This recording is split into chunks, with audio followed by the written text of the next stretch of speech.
G'day ladies and gentlemen, welcome back to the channel. I'm of course Skelfless, and today we're going to be taking a look at the path of champions Azir in Runeterra. I'm going to be going over the patch 4.4 notes for you guys here on the channel, and essentially I'm going to be giving you my thoughts about it as well as some interesting bug fixes that I think are pretty important. Now first things first, before we go on with this video, I want to direct your attention to the top left corner here. 2 in the morning. 2 in the frickin' morning. The reason why I'm saying this is because I know these patch notes come out pretty late around this time, so unfortunately I'm not able to cover them immediately for you, which is quite simply because of time zones. I don't live in the USA for your information, I live in a nation country, so on the other side of the world, things are, reverse for us, because essentially day is night and night is day, and yeah, that's just a really general way to describe it. But anyway, 2 AM, so I wasn't able to do it, and besides I got a new job, for those of you who don't know. Basically, a night job, so unfortunately that might mean I may not be able to cover midnight content as soon as I can from here on out. I'm not really sure, I hope that's not the case, because I know everyone's expecting me to be as fast as possible, which I want to try to do for you, but I cannot sacrifice my job as well, so I'm pretty sure you guys understand that sentiment. Alright, anyway, enough of whining and complaining, let's just quickly dive into the patch notes here real quick. Alright, so in terms of the card updates here, there's a lot of them. I went through the entire list already, there's quite a lot of them, quite frankly. So I think what I'll do is I will just purely go over the key cards here in POC, and what I mean by key cards are cards that are probably going to show up quite often, be it in adventure or potentially as a support champion or even the champion itself. So we're not going to be focusing too much on the other cards. I will skim through them with you, but I will not be talking too much on those other cards. I will only be talking a little bit more in depth on the important cards here in POC. So Cygnus the Moonstalker from 6 cost 5/3 with Nightfall give me an ally elusive this round to 5 cost 3/3 elusive, Nightfall give an ally elusive this round. So a little bit of a stat reduction as well as a cost bump, a cost reduction here, which is pretty decent, I guess. Cloven Way 5 cost 5/4 to 4 cost 4/3 seems pretty decent. A little bit of cost reduction, a little bit of stat reduction as well, nothing too major. Moondreamer from Play Invoke to Play Invoke Nightfall, reduce that card's cost by 1. I can't remember if this is in the Diana deck, but if it is in the Diana deck, it's probably not going to make that much of a difference. Yes, it is Nightfall, it will be able to trigger Nightfall, but with Diana, you're usually going to want to, essentially trigger Nightfall on her, that way you're able to get the double attack and then potentially end the game. I can't remember if it's in the Diana deck, but if it is, it's probably not going to make that much of a difference, in my opinion. Alright, Targonian Tellstones here, create a Wish, Paddle, Star, or Blessing or Target in hand into create a Behold, Infinite, Hush, or Blessing or Target in hand. Again, I don't really know about this. I don't think there's any deck with Targonian Tellstones, I can't really remember, but I don't think it's gonna make that much of a difference. And that actually reminds me, if we head back up, I think Cygnus is in the Diana deck, but if Cygnus is in the Diana deck, again, same reason as the Moondreamer here, we're probably not gonna be playing him too often, because ideally what we're gonna want to do is we want to get Diana with the double attack, so that's probably more important to your game plan than the rest of these cards here. So let's scroll down a little bit more. We have Azir level up, you've summoned 13 plus allies or landmarks to 12 plus allies or landmarks. Okay, this is pretty crazy, because essentially Azir is either support champion or can potentially be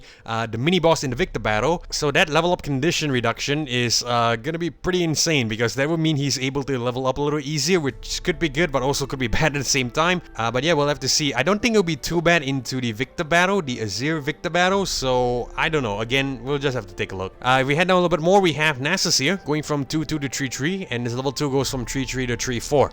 So that's gonna make him a lot easier to essentially level up, because as we all know, Nexus needs to get 10 plus stats to level up, and with the star powers in this POC, he will be able to get those stats a little faster. So he should be able to hit 10 really quickly, and he is definitely gonna be able to strike for 10 plus damage really easily as well. So yeah, this is definitely a welcome buff. Glorious Call going from 6 cost to 5 cost. I don't really know. I never really played this card, if I'm gonna be honest with you. I cost 2 less for each different Ascendant ally who played this game. Manifest a card from the Emperor's deck. Yeah, I haven't really played this card too often, so I can't really say.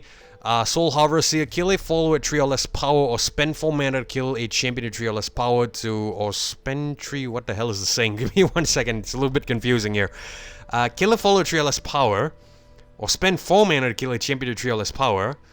That's being converted to spend 3 mana to kill each... Oh, okay, I get it now. So, essentially, the only part that's being affected is the second part here. It's a little bit confusing. I really hope they word this properly. So, anyway, as you can see here, spend 4 mana to kill a champion with 3 or less power. This basically just references this part here. So, basically, the 4 mana is going down to 3. So, this operates similarly to a regular Culling Strike. So, not really that big of a buff, I would say. It's just, practically Culling Strike, but Shadow Isles version. So, yeah, pretty cool. Dragon Inferno know here when I'm summoned, grant other dragon allies everywhere +2/+2, grant other dragon allies everywhere +4/+4. We don't have a dragon deck at the moment in POC, so this is probably not important. Fairly expensive card, by the way. I'm not really sure if that's gonna be too useful. But heading down a little bit more, Priestess of Desert Light, round start, deal 4 to me, Droid Champion, or if your deck start with 6+ different champions, summon instead.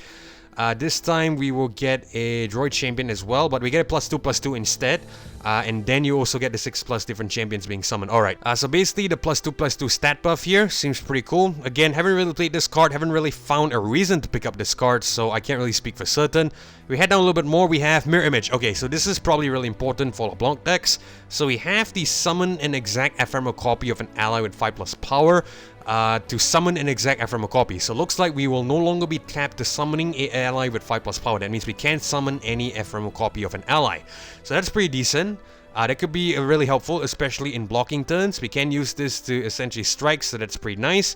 But yeah, Mirror Image seems like a really good buff. Bendo Gunners here, it costs 7/7 Spell Shield. When I'm summoned, if you've summoned units from 4+ regions this game, grant me impact 4 times.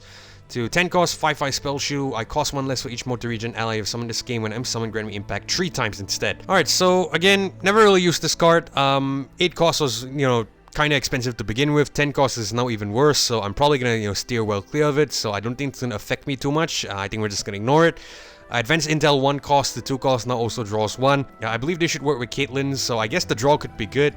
Mainly because, oh wait, it's a draw for our side. Alright, so I thought it was a draw for the enemy side. So since it's a draw for our side, it's probably not gonna be that useful. Well, it will give us options to play more cards, but it's not gonna trigger the Flash Bomb, so yeah, I guess it's a balanced thing, a balanced buff, if you will. Deathless Knight 6 cost to 5 costs here. Retired Reckoner 2/3 to 3/6. Honestly, nothing too major in terms of these two cards here, so I'm just gonna skip through them. Let's go into the nerfs now real quick. So we have the Ash here. With level up, you've reduced the power of 4+ enemies to 0 power of 5+ enemies.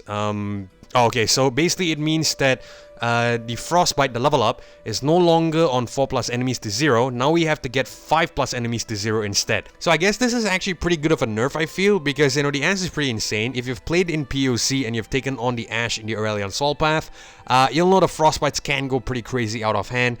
So the 5 cost could potentially help. Sorry, not 5 cost, but the 5 units could potentially help. But let's be real here, it's probably not going to be that useful. Mainly because the Ash deck has a lot of Frostbites on her own, so it's probably just going to offset that and spam a lot of Frostbites. So either way, I think the 5 units thing isn't really helping too much. Now, if we head down a little bit more, we have Reckoning here, 6 cost to 7 cost. Not really playing this spell. I don't really like the effect of killing all units, so we're just going to ignore it. All out here, that is Samira's card. Give an ally +2/+0. This round to Plunder, give it +2/+2 instead. This one changes into +2/+1 now. So a little bit of a health debuff here in terms of the, you know, the effect. Not really that important, I feel. Could be good, could be useful, I'm not really sure, but I haven't really used All Out too often, so I can't really speak for certain. But yeah, I guess it's gonna be a little bit of a shame, you know, since it's debuffing a Samira card, so I guess we'll have to see. Alright, if we scroll down a little bit more, we have the Wriggly Burblefish from 6 cost to 8 costs here. Inferna from 1/5 to 1/4. Leona, there we go. So Leona will get a change to a level up from Daybreak 4+ to Daybreak 5+. Okay, this is probably really important. Mainly because Leona relies on Daybreak to level up. So if you're not able to get Daybreaks consistently, this could be a huge problem, especially in POC. And the fact that the only way to get Daybreaks consistently is to play the Ravoon card, the Ravoon Daylight Spear, and that is also not a guaranteed draw. Having the Daybreak go up from 4 times to 5 times is actually pretty scary, not gonna lie. We'll have to see. I actually haven't really played the Leona in quite some time, so we'll actually have to test it out and see how it goes. But quite frankly, this feels like a terrible debuff in my opinion. Going down a little bit more, we have Sun Guardian. This is part of a deck, 2/3/2/2/2. You're probably not going to feel it anyway because it's just a 1, you know, health reduction. You're probably going to want to trigger Daybreak anyway, so I don't think it's that important. Heading down, we have the Karma. Okay, Karma goes down from 4/4 to 4/3 and 5/5 to 5/4. So firstly, 2 things. This is actually going to be pretty good, especially if you're coming up against Karma as the enemy in POC. That will ensure that the Karma will not get a crazy stat buff, which is nice. But at the same time, it could be bad because as a support champion, it's going to be affected. Same like the Azir, as I mentioned earlier, you either lose the ability to get a really good Azir in terms of support champion, or essentially you have to deal with a pretty crazy Azir in the Victor encounter. So yeah, double-edged sword. Alright, let's move on. We have the Caustic Rift, 3 cost flow, I cost 1 less. The 4 cost flow, I cost 2 less. Drum Solo, draw 2, flow, reduce those cards cost by 2, draw 2, flow, reduce those cards cost by 1. Not really sure. Haven't really played the flow too often, so I can't really say for certain. We're just gonna ignore. Upland Foyer here, when I'm summoned or when you gain the attack token, summon a Ghastly Band. To when I'm summoned, summon a Ghastly Band. Round start, you have the attack token, summon a Ghastly Band. Isn't that the same thing? Yeah, I'm pretty sure that's the same thing. I'm not really sure if that's different because, you know, round start get the attack token, you summon a Ghastly Band. Here you get if you get the attack token, you also summon a Ghastly Band. What is the difference here? I'm probably missing something obvious, so let me know in the comment section down below, but to me this feels like the same thing, so I'm not really sure what's exactly being nerfed here. Ambitious Cultist. Once you've equipped an ally this game, create a new spell that costs 2 in hand and set its cost to 0. And okay, so now it looks like the new spell is not going to be a permanent 0, it's going to be set to 0 for only that particular round. So a little bit of a debuff there, which I think will basically give you guys a little bit more things to think about. But heading down, we have the Momentous Choice 1 cost to 2 costs here. So yeah, this will definitely affect the Kayn decks as well as the Varus decks because they both rely on Momentous Choice to get some extra stat buffs. So yeah, that could be pretty crazy in my opinion. We head down a little bit more, we have a miscellaneous buff here or a debuff, I'm not really sure. -2 -0 move from pool, -2 -0 vulnerable. 2 cost increase for spells, 1 cost increase for non-spells. I really hope they word this better. I really hope they do because I'm genuinely confused about what's being said here. They removed the -2 -0 from the pool. Does that mean they've included the -2 -0 vulnerable? They've also put a 2 cost increase for spells here, comma, 1 cost increase for non-spells. I don't know. I genuinely don't know what's being said here, so if someone knows what's going on, please interpret it for me. Maybe I'm missing something obvious, and if that's the case, I'm sorry. But yeah, that basically wraps up all the card updates here in the upcoming patch. Alright, so we are gonna head down. We're gonna skip competitive, because quite frankly, I am not a competitive player. Yeah, so we are gonna head down a little bit more. Path of Champions here. Elise being added, as you know, I've been told. So yeah, this is pretty okay. The star powers are when allies attack, grant allied spiderlings everywhere +1/+0. Coin the webs, lost long star mana around end if an ally died, there's around many spiderling. When allies attack, grant allied spiderlings everywhere +1/+0, and the positive keywords of allied champions. So yeah, obviously going to be a spider focused deck because, well, this is Elise. Really interested to see how she's going to play out. In fact, I think I might just unlock her immediately. I have 30 fragments. Should be pretty interesting to see how she all plays out. In terms of relics, I imagine a Gale Force could be pretty good at least because, you know, it incentivizes her to attack quite frequently. If you have to coin the webs too, you can potentially go with a Corrupted Star fragment. I think that would be pretty decent. But if you're going with CSF, it might be worth to not go with Gale Force here. That way you might want to swap things out for maybe a Crown Inheritance. That way you still are able to rally and attack. But, you know, that depends. I have to actually play the champion to know for myself. It's just a little bit of theorizing here, which quite frankly I'm terrible at, so I'm not really going to say for certain what relics are good, but we're going to go ahead and take a look at it when she comes out. Alright, so we're just going to scroll down a little bit more, some star decks here saying that, you know, they are not releasing star decks, which is a little bit sad. It's fine. If we head down a little bit more, we have the 3rd anniversary of Legends of Runeterra. We have some new card packs as well as some icons here. If we head down a little bit further, if we go down a little bit more, we can go to the bug fixes, which is what I want to talk about. So a lot of POC bug fixes here, which is pretty decent. Fixed an issue where copies of units with the PORO FLUFT item died when summoned in POC. I didn't know this was a bug. I didn't know there were units dying upon summon when the PORO FLUFT was an item equipped. So yeah, that's pretty interesting. Fixed an issue where the PORO FLUFT item was reapplied after a champion leveled up or was transformed in the POC. Okay, so this is what I've been asking for quite some time. In fact, this was also addressed in a video of mine a couple months ago, I should say, where the Nexus I was playing essentially got the stat debuffed upon leveled up. I didn't understand the logic behind it, and yeah, thank God, you know, I wasn't going crazy. I thought the PORO FLUFT item was meant to function that way, but a lot of you told me that yeah, it's definitely wrong, it shouldn't have functioned that way. So pretty happy that it's fixed. We're gonna test it out for ourselves and see how it all plays out. But the next issue here is the ephemeral was missing an icon and highlight on the curse symbol item in the Path of Champions. Haven't really encountered this myself, so I can't really speak for it. But if we head down a little bit more, there's a really interesting one that I just want to quickly talk about here. You can no longer give Bard a million chimes. Okay, so I guess that means we can no longer buff Bard to a pretty insane amount. I haven't really tried this out myself. In fact, I wish I thought about it because I never really thought about it, quite frankly. But it's kind of sad because, you know, that's pretty insane. I think it would have been fun to do so in POC, but unfortunately we can't do that anymore. But if we head down a little bit more, there's a really interesting issue here. So there's a known issue with the event pass, causing players who already have a relic to receive nothing after completing that node. The team is working on a fix and will compensate players for this node in a future patch. So I haven't really encountered this issue myself, but from what I've been hearing from a lot of you guys, you can seem to get duplicate of Chemtech Duplicator, and I think some of you mentioned Stalker's Blade as well.